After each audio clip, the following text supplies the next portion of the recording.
4,333억 원. 작년 대비 한 3.1% 늘었고요. 지난 분기 대비는 한 21% 늘었어요. 그리고 영업이익은 762억 원. 전년 동기 대비 마이너스 12.2%. 영업이익률은 17.6%. 여기서 한 19% 정도를 예상을 했는데 17.6% 나왔고요. 실제로는 영업이익도 지금 762억 원 나왔잖아요. 한병화 애널리스트가 한 815억 원 예상을 했는데 762억 원. 약간 이 한병화 애널리스트보다 실적이 좀 안 좋았어요. 매출은 약간 더 나왔어요. 그죠? 4,290억 원 예상을 했는데 4,333억 원. 영업이익률이 한병화 애널리스트가 한 19% 정도 영업이익을 예상을 했는데 실제로 나온 거는 17.6% 나왔죠. 사실 여러분들 아시다시피 셀트리온 지금 기관이나 외인들이 보는 시선은 실제로는 셀트리온 헬스케어의 매출과 영업이익이 실제로 잡히는 거 아니냐 이렇게 바라보고 있잖아요. 그래서 우리가 지금 사실 관심 있게 봐야 되는 게 이 셀트리온 헬스케어의 매출과 영업이익이에요. 그래서 여기 지금 회사에서 쓴 거 보면 매출액에 관해서는 미국 트루시마 매출 회복 및 레크로나 등 신규 매출 발생으로 전분기 대비 21.6% 증가. 이 레크로나 등 신규 매출 발생이라고 했어요. 그래서 이게 조금 발생은 한 것 같은데 그러면 한병화 애널리스트가 쓴 보고서랑 거의 일맥상통하죠. 그런데 이따가 매출 구성을 보면 레크로나가 아주 미미하게 나왔는가 봐요. 이 매출 종목별 매출에는 차지하진 않았더라고요. 그죠? 그래서 이 제품별 이 매출 비중을 보면 램시마 인플렉트라, 요게 인플렉트라는 미국에 출시하는 제품 이름이 인플렉트라죠.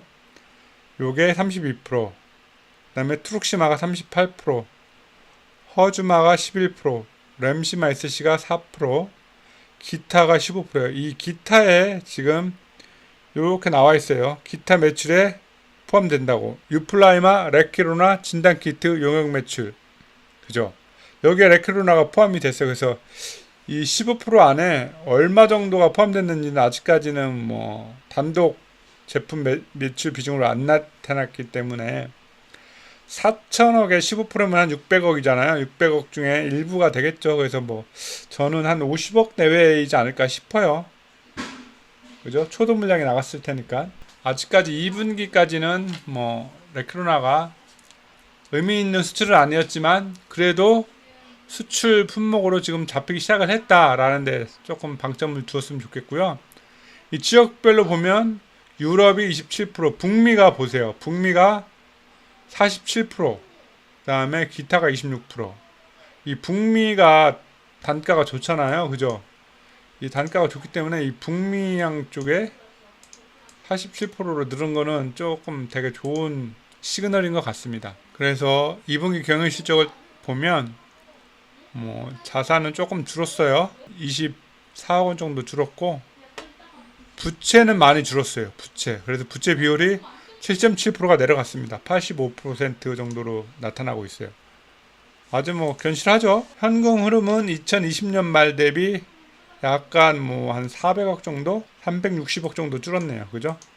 현금은. 근데 아시다시피 3분기, 4, 4분기가 셀트리온 헬스케어, 셀트리온은 다 매출, 영업이익이 좋으니까 현금 흐름표는 3분기, 4분기로 갈수록 당연히 좋아질 겁니다. 주요 산업 현황을 보면 이게 지금 유럽 램시마 시장 점유율 나타낸 건데 59%를 피크로 찍고 57, 53, 52, 50% 초반대를 이제 유지를 할 것 같아요. 유럽은. 그런데 이제 이쪽 미국의 점유율을 보시면 아까 북미양이 이 쿼터에 43% 정도 차지를 했잖아요. 지금 미국 같은 경우에는 17%까지 올라왔습니다. 인플렉트가. 지금 11%에서 지금 두 분기 만에 6%를 올라갔잖아요. 이게 미국 사보험에서 선호의약품으로 채택을 해서 이렇게 급격하게 지금 상승 곡선을 올리는 거고요. 분기별로 한 3% 정도씩 늘어난다고 가정했었을 때 다음 분기에는 한 20% 정도까지 차지할 수 있을 것 같아요. 그죠? 그리고 일본 램시마 요거 같은 경우에는 지금 20% 정도 차지를 했습니다. 일본에서도. 허즈마도 다음 장에 나오는데 이 램시마의 현황은 이렇습니다. 유럽은 한 50% 정도에서 시장 점유율을 차지할 것 같고, 미국, 북미 시장에서 조금 점유율이 아주 의미 있게 늘어나고 있다. 그리고 일본도 램시마가 20% 정도 차지하고 있다. 이 트룩시마 보면 유럽은 이제 30% 후반대에서 안정적으로 40% 피크를 찍고 뭐 37, 39, 40 찍고 38에서 지금 왔다 갔다 하고 있잖아요. 그래서 한 38% 전후로 해서 유럽은 트룩시마가 점유율을 가져갈 것 같고요. 트룩시마 같은 경우에 지금 이 미국에서 24%, 분기에 한 2% 정도 늘어나고 있습니다. 그죠? 작년 말에 20%, 1사분기에 22%, 2사분기에 24%, 뭐 다음 분기에는 한 26% 정도 늘어날 거라고 예상을 하면 되죠. 그러니까는 유럽에서 정체된 그 시장이 미국 시장에서 트룩시마는 점유율을 확대하고 있다라고 생각을 하시면 될 것 같고, 지금 허즈마 같은 경우에 유럽 시장도 똑같습니다. 유럽 시장은 램시마, 트룩시마, 허즈마가 공히 그 점유율이 정체가 되고 있어요. 허즈마는 유럽에서 15%, 일본에서 지금 1분기 말에 4%가 늘어나서 50%를 달성을 했습니다. 일본 시장에서. 그리고 이 램시마 SC에 대해서는 세트런 헬스케어에서 어떻게 전망을 하냐면, 유럽 5개국 포함 70% 이상 시장의 출시가 완료됐답니다. 그러면 이제 3분기에서부터는 더 매출이 많이 늘어나겠죠. 그리고 캐나다, 호주 등 유럽의 지역으로 출시 지역을 다변화하고 있답니다. 다변화하고 있다니까. 그런데 지금 이제 캐나다하고 호주의 램시마 SC 시장을 보면 캐나다가 한 2조 원 정도고요. 호주는 뭐 이렇게 생각보다 크진 않네요. 3,600억 정도니까 일단 뭐 유럽에서 70% 이상 시장에 출시를 완료를 했고, 호주, 캐나다로 지금 출시 지역을 확대하고 있는 중이고, 요게 또 중요하죠. RA 적응증에 대해서 다이렉트 인덕션, 그러니까는 IV 제형 정맥 주사를 거치지 않고 바로 RA 적응증에 대해서 램시마 SC를 다이렉트로 지금 사용할 수 있다고 승인이 났으니까 이것도 매출 증대, 점유율 확대에 아주 긍정적인 역할을 할 겁니다. 그래서 3분기, 4분기 사실 우리가 이 코로나 사태가 터지기 전에는 이 램시마 SC가 셀트리온의 차세대 성장 동력으로 생각을 해서 엄청난 지금 매출이 증대될 거라고 사실 예상을 했었어요. 근데 이게 코로나 사태가 터지는 바람에 지금 매출이 유의미하게 늘어나진 않고 있는데, 조금 마음의 여유를 가지고 지켜보시면 이 램시마 SC의 매출 증대에 따라서 우리가 어느 정도 램시마 SC와 유플라이마 이 두 가지 바이오 시밀러가, 유플라이마 같은 경우는 바이오 베타죠. 램시마 SC가 바이오 베타, 유플라이마는 바이오 시밀러고요. 그죠? 그래서 요 두 개의 의약품이 램시마 SC와 유플라이마가 어느 정도 시장 점유율을 찾아주느냐에 따라서 우리가 그거를 어느 정도 셀트리온을 가지고 갈지에 대해서 결정을 하시면 될 것 같아요. 그리고 유플라이마 나왔죠. 지금 이제 이번 달을 시작을 한 거예요. 독일부터 해서 시작을 했고, 그러니까 요거는 한 4, 4분기 보고서부터 조금 매출이 나올 것 같아요. 그러면 유럽의 시장 규모를 보면 우리가 지금 고농도 시장으로 나간 거잖아요. 그죠?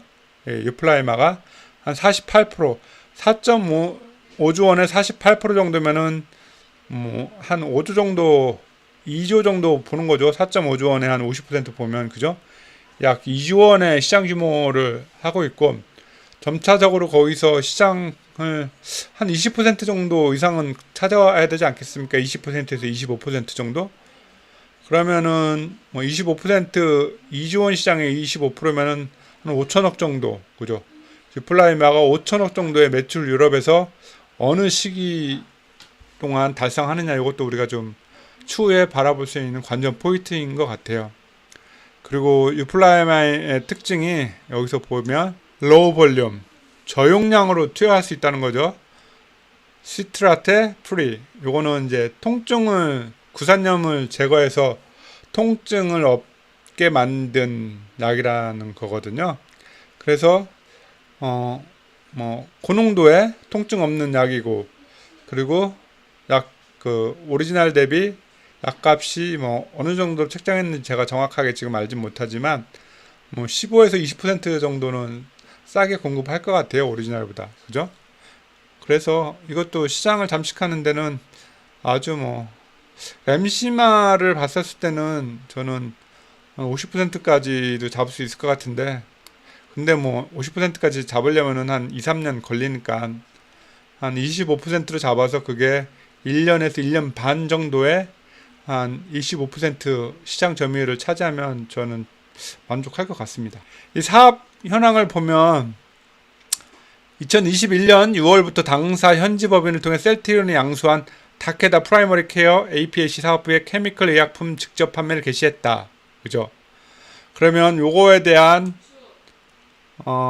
영업 매출 이익이 3분기부터 좀 나오겠죠. 그죠? 케미컬 의약품 판매로 포트폴리오 다각화 및 기존 바이오시밀러와 시너지 기대. 이거를 기대를 하고서 타케다 사업부를 인수를 한 거니까요. 3천억 넘게 그때 지불하고 지금 인수를 한 거잖아요. 그래서 이 2019년도에 타케다가 이 타케다 프라이머리 케어 이쪽에서 APAC 사업부가 태국, 대만, 홍콩의 매출이 90% 이상을 차지했답니다. 당뇨 및 고혈압 전문의약품이 핵심 포트폴리오고요. 그죠? 그래서 당사 현지 법인을 통해서 마케팅, 판매, 시너지 확대할 건데 이미 바이오시밀러가 3개가 나왔고 향후에는 이제 추가되는 바이오 의약품들에서 케미컬과 같이 해서 포트폴리오를 다각화하겠다는 거고요. 그죠? 그리고 지금 뭐 포트폴리오 파이프라인을 이렇게 보여줬는데 이거는 뭐 우리 셀트리온에서 하면서 많이 본 거니까 이거는 뭐 그냥 넘어가겠습니다. 이렇게 해서 나왔는데 제가 이 보고서를 보면서 조금 아쉬웠던 거는 사업 현황이라든지 아니면 향후 진행에 대한 조금 로드맵을 해줬으면 좋았을 것 같은데 그거에 대한 게 없어요. 그래서 여기에 지금 레크로나는 여기에 그냥 노트 처리해서 이 기타 매출 비중에 나왔거든요. 그러면 적어도 이 IR 자르면 조금 더 신경을 쓰셔서 향후 뭐 매출 지역이 근 시일 내에 계약이 될 것 같다 이런 거를 조금 요약을 해서 적어주셨으면 아무래도 조금 우리 셀트리온 투자자들한텐 되게 좋았을 것 같은데 조금 아쉬웠습니다, 사실. 그리고 이 보고서 만드는 게 사실 뭐 코스닥 최고의 지금 시가총액 1위 기업이잖아요. 근데 아직도 이 중소기업 수준의 보고서 정도밖에 못 만드는 것 같다. 제 개인적으로는.